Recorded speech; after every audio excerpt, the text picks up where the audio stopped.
People have always wanted to fly in the sky. However, it had passed a lot time from the beginning of humanity to the first airplane flights. Aircrafts, heavier than the air, appeared in the beginning of the 20th century. One of the first flyers was Otto Lilienthal. He created gliders which could fly a short distance. He tried to mount engines on them, however the engines of the time were not powerful enough. He worked on creating gliders all his life until he died from a 15-meter fall in 1896. A few years later, in the beginning of the 20th century, the Wright brothers created the world's first successful airplane that was controllable, powered, and heavier than the air.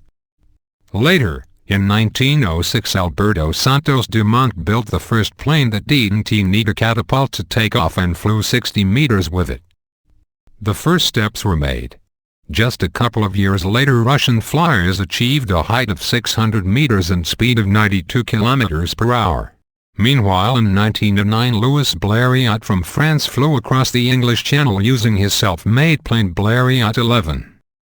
Soon afterwards, the First World War began.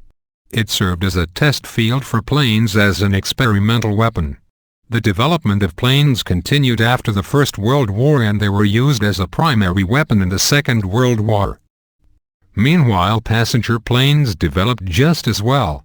In 1930 began mass production of the Kalinin Sk-5, which was used as a main passenger plane in Russia until the Second World War.